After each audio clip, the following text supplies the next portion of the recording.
Salut à tous, j'espère que vous allez très bien. Vous commencez à en avoir pris l'habitude. Après chaque semaine de Coupe d'Europe, je reviens dans cette série Chronique d'Europe sur les faits marquants, les exploits de cette semaine en Ligue des Champions, en Ligue Europa Conférence. Et pour cet épisode, je vais vous parler également de deux autres compétitions en fin de vidéo.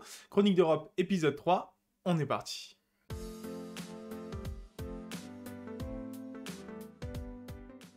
Et je vous propose donc de commencer comme d'habitude par la Ligue des Champions, où pour le coup cette semaine on n'a pas eu grand chose à se mettre sous la dent du côté des exploits ou des scénarios un peu foufou. C'est un peu normal puisqu'en fait on arrive un petit peu sur le rythme des croisières, des grosses écuries, on arrive à la fin de la troisième journée, donc à la moitié du chemin au niveau des phases de groupe. Et donc voilà, les grosses écuries commencent à assurer leurs résultats et ça se voit bien avec des groupes qui sont déjà quasiment joués, en tout cas au moins pour la première place. Je pense qu'à partir de la quatrième journée, on aura les qualifications de Manchester City, du Barça, du Real ou encore du Bayern.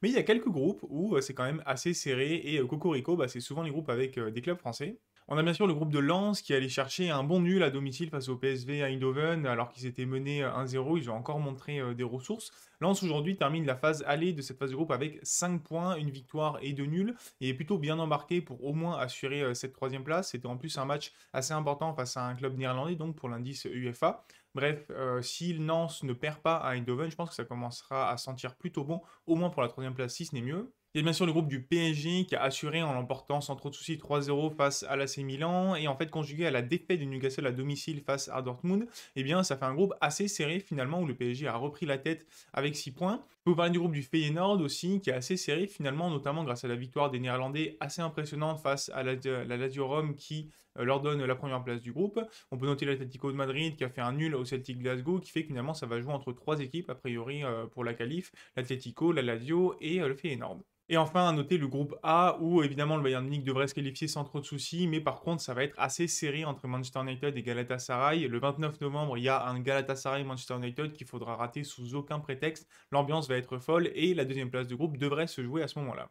On passe maintenant à la Ligue Europa où j'aimerais vous dire qu'il y a eu pas mal de dingueries en termes de résultats, mais finalement pas tant que ça. La plupart des favoris aussi ont assuré, que ce soit en Ligue Europa ou en Ligue Europa Conférence. On est comme en LDC, les grosses écuries commencent à trouver leur rythme de croisière et assurent la plupart des résultats. L'image de ça, c'est Leverkusen et Liverpool qui ont roulé respectivement sur Karabag et Toulouse 5-1 à chaque fois, un score assez important. On peut quand même signaler quelques belles performances avec d'abord Sturm Graz, ce club autrichien qui a réussi à remonter un but de retard face à l'Atalanta Bergame. Ils étaient menés 2-1 et en fin de match à 10 contre 11 en plus, ils ont marqué ce but égalisateur sur un penalty. Dans le même groupe, je peux aussi vous parler du champion polonais Rako qui, face au Sporting Portugal, a réalisé un bon match. Ils étaient menés 1-0 depuis le début du match et certes, ils jouaient à 11 contre 10 suite à un carton rouge assez vite reçu par un joueur du Sporting, mais ils sont allés chercher cette égalisation en fin de match et ça fait un bon nul pour les Polonais. Un petit mot aussi sur le derby nordique qu'on a eu le droit entre le champion de Norvège et les champions de Suède, respectivement Molde et BK Häcken, qui a tourné très court puisque Molde a éclaté BK Häcken 5-1. Et côté français, on est plutôt sur une soirée satisfaisante quand même, puisque certes, Toulouse a perdu contre Liverpool, mais on n'allait pas demander à Toulouse de s'imposer à Anfield face aux Reds. Par contre, il y a un petit regret quand même, le TFC a égalisé en début de match, et puis ensuite avait carrément l'opportunité de revenir à 3-2, avec ce qui sera sûrement l'image de la semaine, ou le raté de la semaine en tout cas, c'est ce raté face au but du joueur toulousain Soiseau, je vous laisse les images, c'est assez parlant. Par contre, à côté, il y avait un duel franco-grec entre d'abord l'OM et l'AEK Athènes, puis le Panathinaikos et Rennes, et bien, qui a tourné à l'avantage des clubs français. À chaque fois, l'OM a assuré sans trop de soucis 3-1 face à l'AEK, alors que Rennes est allé s'imposer chez le premier du groupe, donc le Panathinaikos, qui avait sorti d'ailleurs l'OM en qualification. 2-1. Et donc finalement, les clubs français prennent la place des clubs grecs dans leurs groupes respectifs en prenant la tête de chacun des groupes. À mi-chemin, et bien pour l'instant, l'OM comme Rennes sont plutôt pas trop mal partis pour aller chercher cette première place de groupe. Et je termine par la Ligue Europa Conférence, forcément ma compétition préférée, où il y a aussi eu de très gros cartons, parce qu'il y a un niveau qui est un peu plus homogène dans cette compétition, parce qu'il y a moins de très grosses écuries. Mais les quelques écuries qui étaient là cette semaine, elles ont fait le travail, et mieux que ça d'ailleurs. Francfort comme la Fiorentina l'ont emporté 6-0, chacun des scores assez énormes. Aston Villa aussi a gagné à l'extérieur assez largement face à l'AZ, qui est pourtant pour moi un outsider de la compétition. Après, ça nous arrange en tant que Français. Par contre, il y a un truc sur lequel je dois forcément revenir, c'est la performance de la semaine, la performance même de l'année, si on regarde la saison au global, bien sûr, c'est le KI Klaksvik qui s'est imposé, non pas 1-0, mais 3-0 face au champion slovène de l'Olympia Ljubljana, pour remporter sa première victoire en phase de groupe de Coupe d'Europe. Le KI Klaksvik est toujours invaincu à domicile et sera sûrement très difficile à prendre toute cette saison. Et cette victoire, pour moi, elle est super importante parce que ça permet de monter à 4 points pour le club féringien. Et finalement, ils sont qu'à 3 points en fait du leader du groupe qui est Lille maintenant.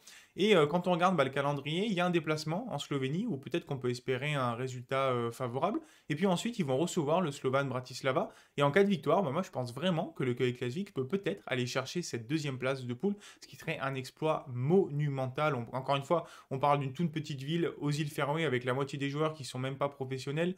Bref, c'est vraiment une histoire magnifique et j'espère que ça va continuer voilà, pour Klexvik. Du côté des autres matchs, il n'y a pas eu beaucoup de grosses surprises. Je reviendrai un petit peu sur les clubs belges dans quelques instants, mais je voulais vous parler du match qui a été le plus fou, si je puis dire. C'était le Aberdeen-PAOK en Écosse, où en fait Aberdeen a mené pendant 2-0 jusqu'à la 70e minute. Et puis les Grecs se sont réveillés et ont marqué 3 buts en l'espace de 25 minutes, dont le dernier sur un penalty en toute fin de match. Ça fait donc une très belle remontée pour le club grec et aussi une première place qui est confortée avec 9 points. Ils l'avaient emporté contre Francfort. On peut espérer, pourquoi pas, voir le PAOK faire premier de sa poule et ce serait plutôt une belle performance. Du coup maintenant, comme d'habitude, on va passer au point sur l'indice UEFA, assez important parce qu'on arrive à la moitié de la phase de groupe, quand même, on se rapproche de la fin. Et avant de parler de la France, je dois vous parler encore une fois de la bonne semaine des clubs belges, parce que certes, il y a le Royal Antwerp en Ligue des Champions qui galère un peu dans un groupe pas évident, mais derrière, les 4 autres clubs belges, ils assurent vraiment sans trop de problèmes. Il y a l'Union Saint-Gilloise qui s'est imposée face à l'AS, qui est deuxième de sa poule. Et ensuite, en Ligue Europa Conférence, sur les 3 clubs, il y en a 2 qui se sont imposés. On a Club Bruges et la Gantoise qui ont gagné, alors que Genk a fait match nul.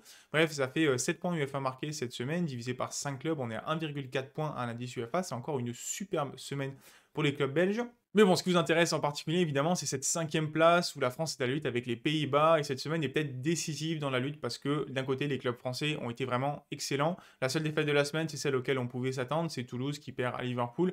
Mais derrière, on a 4 victoires du PSG, de Rennes, de l'OM et aussi de Lille. J'en ai pas parlé. Ils ont un petit peu galéré, mais ils se sont imposés finalement en fin de match face au Slovan Bratislava. Et à côté, on a un match nul, celui de Lens, qui est très important parce que c'était face à un club néerlandais justement. Ça fait donc 9 points marqués par les clubs français qu'on divise par 6 clubs engagés, c'est 1,5 points à l'indice UEFA. Et le contraste avec les Pays-Bas, il est saisissant parce qu'à côté, il y a la victoire du Feyenoord qui est impressionnante, le nul du PSV et puis ensuite 2 défaites face à des clubs anglais à chaque fois. L'Ajax, qui est dernière de son groupe, a perdu à l'extérieur face à Brighton, alors que la Z, qui est aussi dernier de son groupe, maintenant, a perdu à domicile face à Aston Villa. Alors c'est un petit peu à tempérer parce que les 2 clubs sont seulement à 3 points de la première place, mais pour l'instant, ça se passe pas très bien pour la Z comme pour l'Ajax. Et donc les Pays-Bas, ils ont marqué que 3 points qu'on divise par 5 clubs engagés. Ça fait 0,6 points marqués. Je vous fais la petite soustraction. La France a repris quasiment 1 point à l'indice UEFA sur les Pays-Bas. Et quand on regarde le classement maintenant, eh bien la France revient déjà à moins d'1 point des Pays-Bas. Et honnêtement, l'avenir est plutôt radieux par rapport à ces 5e places de mon point de vue. Parce que, encore une fois, la France a 2 clubs de plus que les Néerlandais en phase de poule. Et en plus, ils sont plutôt bien placés la plupart. Donc en termes des bonus qui seront décernés en fin de phase de groupe, la France devrait rafler pas mal de points et à mon avis repasser devant les Pays-Bas d'ici la fin de la phase de groupe. Un petit point sur le coefficient UEFA également, très important cette année, encore une fois, je le rappelle, les 2 premiers à la fin de cette année au coefficient UEFA vont gagner chacun une place en plus pour la Ligue des Champions de la saison prochaine 2024-2025, donc c'est super important. Pour l'instant, c'est toujours la Turquie qui est en tête, mais qui a un petit peu marqué le pas cette semaine. Par contre, la Belgique, avec encore une très bonne semaine, eh bien, s'affirme à la 2e place et va peut-être être à la lutte du coup pour ce top 2. Ensuite, on retrouve le Big Four européen assez classiquement, voilà, qui remonte entre 6 et 6,5 points au coefficient UEFA. Et la France fait son apparition dans le top 10 à la 9e place, juste derrière les Pays-Bas. La France remonte petit à petit dans ce classement.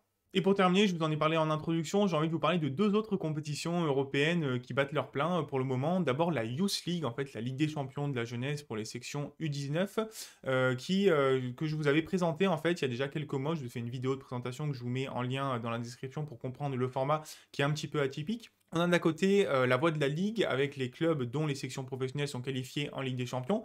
Et pour l'instant, ça se passe très bien pour les clubs français. Lens domine de la tête et des épaules son groupe avec 9 points, 3 victoires en 3 matchs. Et si le PSG est 3e de sa poule, c'est à égalité avec le premier, 6 points, 2 victoires chacun. Donc à égalité avec l'AC Milan et Dortmund. On peut aussi noter la superbe perf dans le groupe A du FC Copenhague, dont la section jeune roule sur tous les autres avec 9 points en 3 matchs. Et aussi forcément l'équipe de Salzbourg qui s'en sort plutôt bien avec 7 points. Mais moi, je vais vous parler maintenant de la voie des champions où le FC Nantes, qui est le représentant français cette année en ayant remporté le championnat U19 l'année dernière, s'est qualifié, du coup, sur la voie des champions. On est sur un format avec 2 tours préliminaires à chaque fois en match aller-retour. Et du coup, les Nantais, ils ont sorti au tir au but cette semaine les champions polonais, le Lech Poznan, un partout à l'aller, 0-0 au match retour, alors que Nantes avait largement dominé les débats. Et finalement, 4 buts à 2 au tir au but. Les Nantais joueront maintenant contre Helsinki au second tour, en espérant se qualifier du coup pour la phase finale. Et pour terminer, un petit mot sur la Ligue des Champions féminine que je vous avais également présenté il y a quelques mois. Je vous mets le lien de la vidéo en description où je vous parlais de ce qui s'est passé la semaine dernière, en fait, puisque d'abord on a eu la fin des tours préliminaires, avec d'un côté le PSG qui a assuré face à Manchester United, et de l'autre le Paris FC qui a réalisé un nouvel exploit face à un autre club qui a gagné la Ligue des Champions féminine déjà. Ils avaient sorti Arsenal il y a quelques semaines, et bien la semaine dernière c'est Wolfsburg qui est tombé devant les joueuses du Paris FC, et donc ça fait 3 clubs français qualifiés en phase de groupe. Le tirage au sort a été fait vendredi de la semaine dernière, et ce qu'on peut noter, c'est que l'OL tombe dans un groupe plutôt facile avec le Slavia Prague, Saint Polten et le SK Brann. Par contre, le PSG comme le Paris FC ont des groupes bien plus difficiles. Je rappelle que les deux premiers sont qualifiés en quart. Si l'OL devrait plutôt passer sans encombre, ça va être plus difficile pour le PSG et le Paris FC. Mais je vous tiendrai au courant de ces groupes-là, évidemment.